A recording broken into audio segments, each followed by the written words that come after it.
Good evening, everyone, and welcome to Overtime. There's a great deal going on in the Middle East today, and let me quickly turn this light on. Well, that light is okay, so the other one probably is too, so I'm going to be washed out. Give me a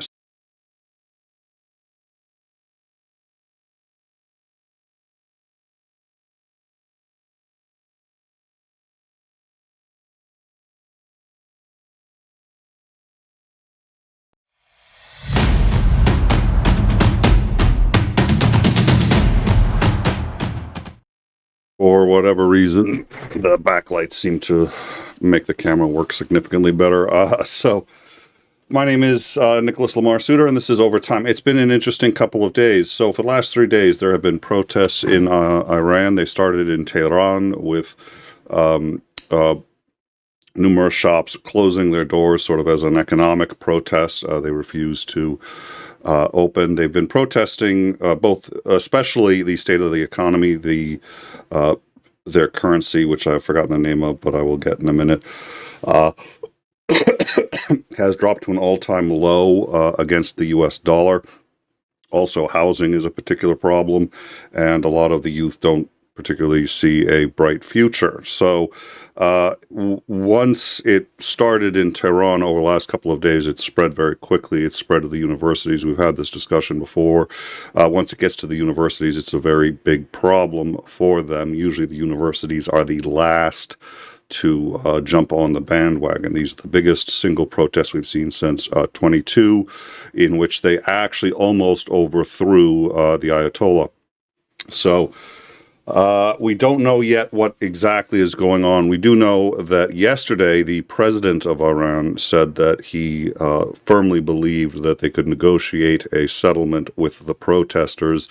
Tonight, apparently, the Revolutionary Guard just started opening fire on the protesters with AK-47s. This has encouraged more protesters to come out chanting that they're killers and down with Ayatollah Khomeini. One of the interesting things is that they've been tearing down statues of, I have forgotten his name, Qassem Soleimani. He was the commander of the Quds force in the Islamic Revolutionary Guard, and he was assassinated in Baghdad in Iraq in July of 2020 by Donald Trump. Now, he was extraordinarily popular, and this upset a lot of people. It led to the dissolution of the United States agreement with Iraq, because we committed the assassination on their soil, took it personally, and severed most of their political ties with us, and we formally left the country. Now, Soleimani has remained very popular, but they've been tearing down statues of him as well. And this appears to be more than just, well, let's destroy everything we can. It appears to be, let's destroy everything associated with the Ayatollah, even the things that we had formerly loved. This is extraordinarily serious. What we understand is that right now there is hand-to-hand and armed battles in multiple regions, including Tehran, Isfahan, and Mashhad.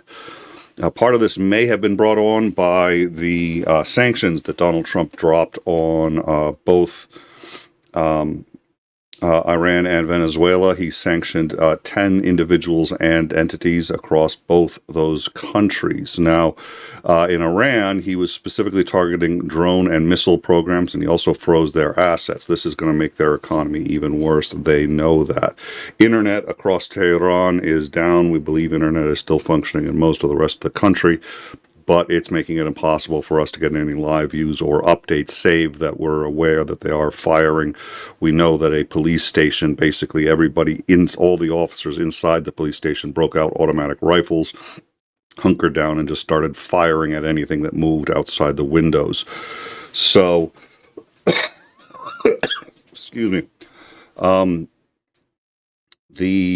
top of the sanctions today, it's been a big day. So Trump issued these sanctions, which one of the misunderstandings about Iran Most Iranians actually like Americans. They like American culture. They like American movies. They like skateboards. They like the whole 9 yards. Their government does not. Their government despises us. We represent essentially the devil in their extremist Islamic culture. And they've tried very hard to get their youth to accept that, and it hasn't worked. This is one reason why a peace deal with them was so important, was because the children are the future. You work with the younger generation who's willing to accept new ideas and who actually like us, and then when they get put into power. Now, they have every reason to hate us. We've done a video on the overthrow of the king, dear Lord, Sage, who was the king that was overthrown by the United States in Iran, and when was it done? The king in question is Mohammad Reza Shah Pahlavi, the last Shah of Iran. He was overthrown during the Iranian Revolution in 1979. The United States had supported the Shah for many years, particularly through the 1953 coup that restored him to power. However, by 1979, the Shah was forced to flee Iran, and the Islamic Republic was established under Ayatollah Khomeini. Okay, so that's how Khomeini got into power. Now, we actually, we had essentially, if I recall, the coup itself, the CIA backed, and then we installed the Shah, who was essentially a puppet, an American puppet. Now, at this point, we've shown this before. You could see pictures of Iranian women in bikinis, getting an education, driving the whole 9 yards. But when we put the Shah in place, the Shah, this was actually all done over a BP oil contract that Iran refused to sign, saying that they would give a percentage of their profits to BP in exchange for shipping rights. And they said, no, the sea is open, you can't block us. And it was British Petroleum, they were called something else at the time, they got renamed to BP, had essentially tried to strong-arm them into giving up their oil. They refused. The U.S. got involved, helped overthrow the government, installed the Shah. They hated the Shah, they overthrew the Shah, and Khomeini came into power. Now, the problem is, he would never have come into power if democratic elections had remained in effect. Democratic elections would have remained in effect if the U.S. hadn't overthrown the government. So it's basically all our fault.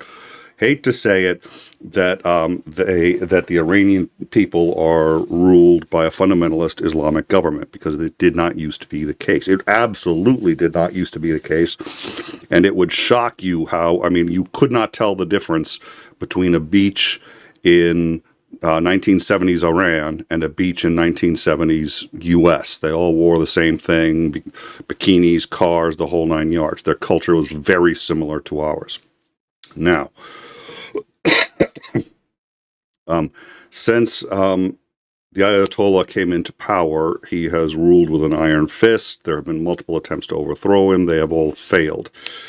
It looks like they are in the process of an attempt right now, 3 days of protests. And for whatever reason, our understanding at this point, and again, internet is out in Tehran, so we only know by what was recorded or could be viewed before internet service went down. But from what we can tell, the fighting was started by the Republican Guard. Most Iranians are not armed. They're not allowed to have weapons, so they improvise with whatever they have, but they don't have firearms. But it has gotten down to hand-to-hand combat and firearms in multiple areas. When they kill a Republican Guard, they take their weapons. So what started out as protests that have been growing very rapidly over the last 3 days has turned into mass rioting and or possibly an attempt to a civil war, an attempt to overthrow the government. So we'll keep an eye on that as best we can. U.S., my suspicion is Al Jazeera is covering this pretty well. I haven't seen anything on it on Reuters or AP yet. I'm going to quickly check Al Jazeera, which I assume Al Jazeera does not yet have it. So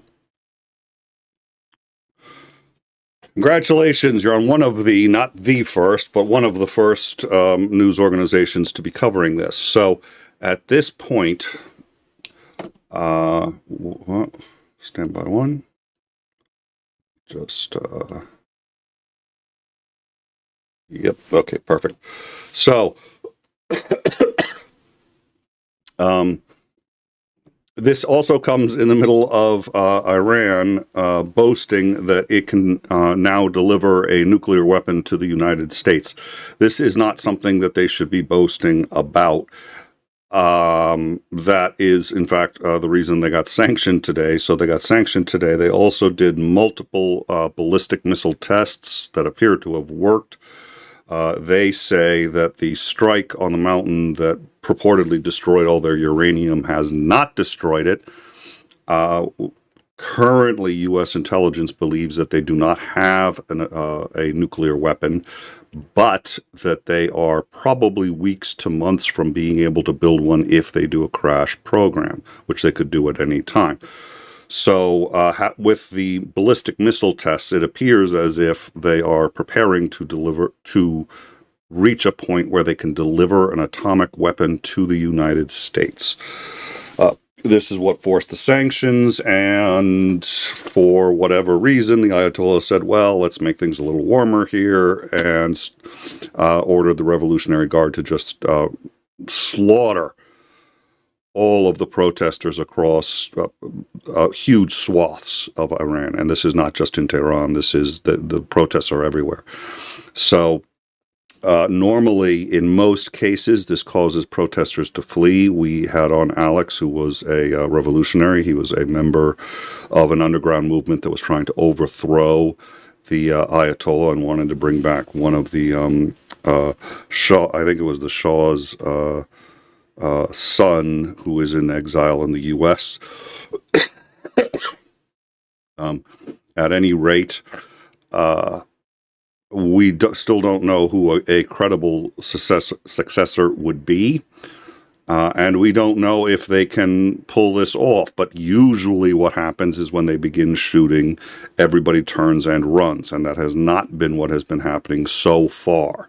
To the best of our understanding, and again with very limited internet capability, what we've seen is the unarmed protesters rushing the armed Republican Guard and local police, and then beating the living daylights out of them and taking their weapons. That is an extraordinarily bad sign for the Ayatollah. It is nighttime there. I don't know. Here we go again. Sage, at what time will dawn break in Tehran? In Tehran today, dawn will break at around 5:42 a.m. local time, and the sun will rise at about 7:13 a.m. Right now, the weather is clear and around 28 degrees Fahrenheit, and it will remain mostly clear as the morning progresses. At what time Eastern Standard Time will dawn break in Tehran? Tehran is typically 8 hours ahead of Eastern Standard Time, so if dawn in Tehran is around 5:42 a.m. local time, that means it will be about 9:42 p.m.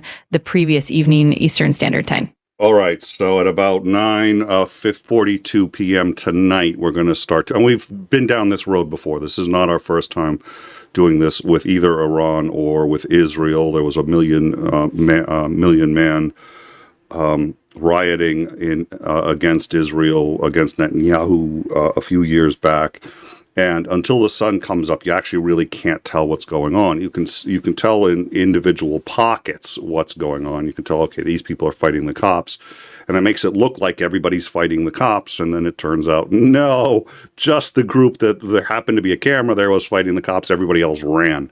So until the sun comes up, we are not going to have a very good idea of what we're looking at in Iran. We see three possibilities. One, the protests will dramatically reduce, and most of the protesters will run and hide. The president will negotiate some form of settlement for no more protests, and they'll go with the bigger fish to fry, which include Donald Trump's sanctions today and the ballistic missile tests. 2, there will be massive fighting between protesters and police and Republican Guard all across the country.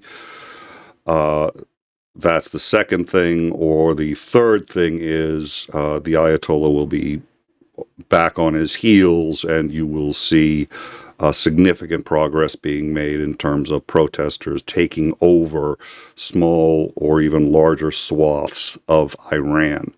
So we don't know how that's going to work. My understanding is the economy has gotten so bad, like I said, their currency is now the lowest it's ever been against the U.S. dollar. Apologies. Well, I keep forgetting I have like a little cough button right here, so you guys don't have to hear that. So we'll see. I find it interesting that Trump was caught on a hot mic today lamenting to Benjamin Netanyahu that by breaking the peace deal and the Palestinians responding, the peace deal is essentially collapsing, and he wants to keep the peace deal because he wants his peace prize. He got caught on a hot mic talking about how badly he wants the peace prize. This guy is just a clown. And lamenting not that Netanyahu is committing genocide, but that Netanyahu is threatening his chances. But he does appear to be getting upset with Netanyahu. The other problem that Iran has is it feels threatened by Israel, which is a legitimate concern because Israel has considered going after Iran before. Iran has funded Hamas. And the reality is Netanyahu needs to keep an infinite war going if he wants to stay out of jail, unless Trump can convince their parliament, the Kismet, to pardon him, which I hate to say it, may not be a bad idea. May not be a bad idea. And the only reason I say that is if you pardon him, you can get him out of office now and all of these wars stop. And a lot of innocent people, tens of thousands of innocent people, including children, stop starving to death. I really hate to pardon one guy to get that objective. It's worth it. Sorry, the utilitarian in me is just like, nope, not a question. So, has Tehran got water back? I don't know what they have. I know most of their services are out. Again, starting with internet. So, not starting with internet. Internet went out about an hour ago. So we have no way really of knowing what's going on in Tehran, and no other networks have picked up what's going on in the rest of Iran. They will, I think, but revolution in Iran has not, in my experience, been popular with mainstream media. I'm not sure why. Iran would be a staggering ally if there could be a revolution, if they could hold democratic elections. The problem is we don't care about democratic elections anymore. Donald Trump's NSS, National Security Strategy, said that our primary goal now is economic ties and not fostering democracy in struggling areas. That's a huge doctrinal shift. I mean, a staggering one. The nice thing about democracies in other areas is we can trade with them and things go a heck of a lot smoother. The democracies are a lot more stable. When Poland became a democracy, it became a much more powerful country, but a much more stable one, and one we could work with and find as an ally. So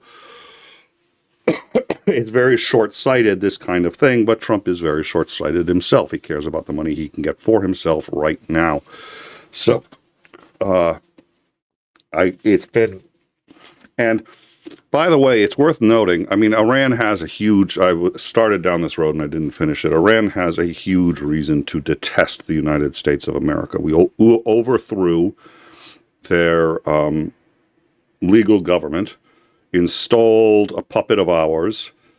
They overthrew him. It got taken advantage of by the Ayatollah, who came in and has ruled them under an iron thumb, mostly because of us. And now they had this deal where we could engage in a lot more trade. Their lives would get a lot better if they didn't build nuclear weapons. They did not violate that deal. But Trump had to certify that deal. I think it was once a year or something like that, that they hadn't violated it. And one day he just decided, no, I'm not certifying it. That's it. They had followed the deal. The UN said they had followed. Our own guys said they had followed. Netanyahu said, oh, they're breaking it, and showed doctored footage. You could tell it was, I could tell it was doctored.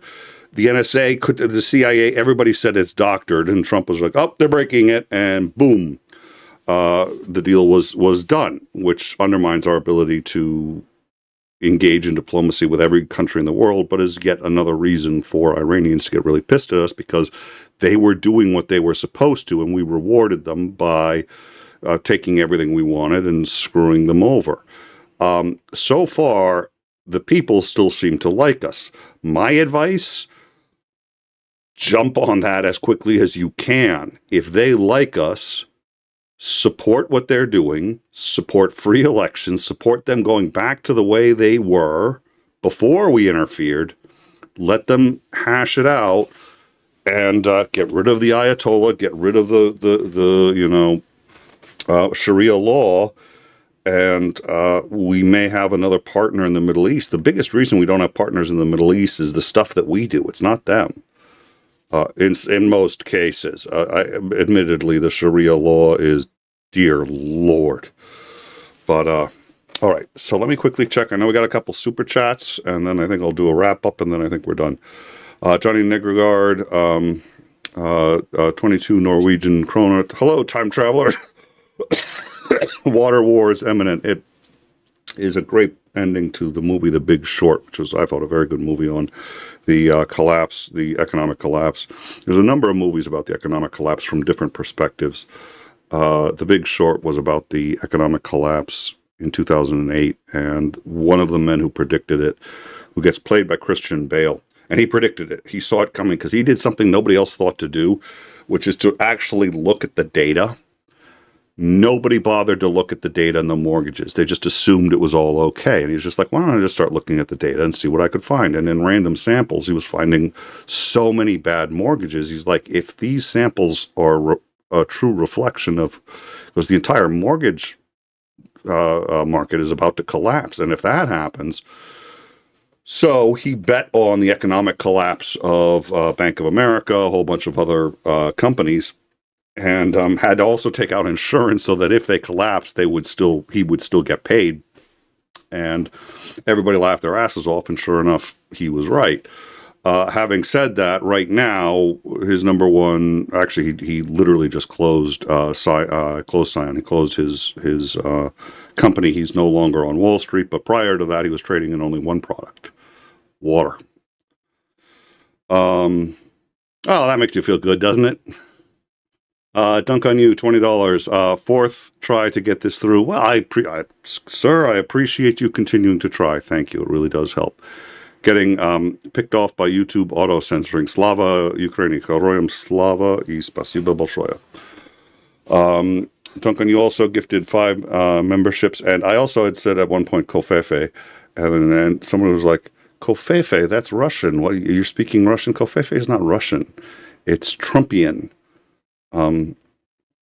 Anyways, Duncan, you also gifted 5 in-time memberships. Thank you so much for that. So what we have is 3 days of protests where the president of Iran just yesterday offered to negotiate with the protesters, and yet the Ayatollah decided to open fire on them. There are firefights in the streets of multiple cities.